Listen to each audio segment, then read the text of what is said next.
One is basically addressed to Ranjan Panda, and that is, I'm really ignorant about this, but this thermal power, coal-based thermal power, how much water is required? Is it different for different types of plants or different river systems? Or I thought the water was required for washeries, but is it also required for something else? And the second question is going to really display my ignorance. You know, a lot of the presentations seem to use Landsat, IRS, land imagery. To what extent can some of these rivers, you know, some of these rivers have ended up in international disputes? There's the whole question of the Indus water use, and now there's the looming problem of Brahmaputra use in the Yarlung in Limpo area. To what extent can this satellite data, without ground truthing, give us some of what is the water use, ground water use, and the river in those neighboring countries? For example, Bangladesh, and for example, when I went to North Bengal in Bangladesh, and everybody blamed India for the whole of North Bengal drying up, simply because of Farakka. But there may have been other factors involved, the actual slow drying up, and it may be very cold in North Bengal. And the question to Ranjan Panda is because I have often been to the Upper Damodar area, the Upper Damodar basin, where there are a lot of coal mines starting for thermal power, and people are actually beginning small animals also, which is going to end up in the same type of pollution. But there's a lot of pollution against NTPC because it requires all these tributary rivers of the Damodar. So I haven't understood I think, can I take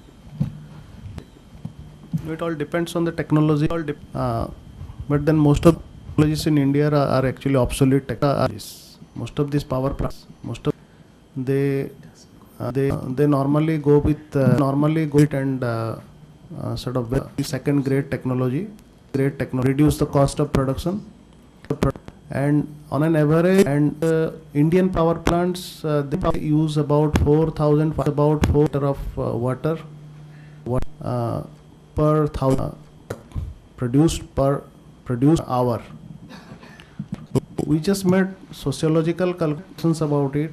If I told you, if Orissa generates 60,000 as it is planned in the, like mentioned in the Orissa Climate Change Action Plan, but we have other documents which already say that 75,000 megawatt are being planned. So if 60,000 megawatt coal-fired power is generated in Orissa, then it will be almost like sort of 6.5 times what Orissa's entire population needs per day as its domestic water requirement at the minimum stipulated amount by the Government of India. So in that sense, it's about 6.5 times. What is the minimum? The minimum is about 120, 140 liter per person per day on an average. So it's almost like near to 7 times of the domestic requirement only. So in that sense, this is not sustainable. And nowhere these power plants are actually in reality they are not going to be able to come beyond a particular point. But yes, the way they are being promoted at the moment, many people will be killed. It is for sure, because many places promised irrigation projects for which even loans have been allocated are now being devoid of water added to the power plants. Like there is one power plant like Iyer Power in Odisha, where it was the irrigation command was already designed, and people who were supposed to be irrigated by a project, now they are being displaced, and that particular place in Mahanadi is being diverted to this Iyer Power. And that is in a very fraudulent way. Everything has been decided. Everything is done under the table. And things start moving. The same with Sahara power plant. The same with many power plants. Just pick anything and there's a problem. So the problem now is we are inviting a big trouble by making these people forced laborers, or you can say drought. We are forcing drought. Now we are so much concerned that there is a less rainfall, agriculture is suffering, that's why the food production will be less, and all this, economy goes down on a particular day when the Prime Minister announces that no, monsoon is going to be bad or we are having drought. But then we are forcing drought all around because we are forcing all our agricultural land to remain parched for decades to come.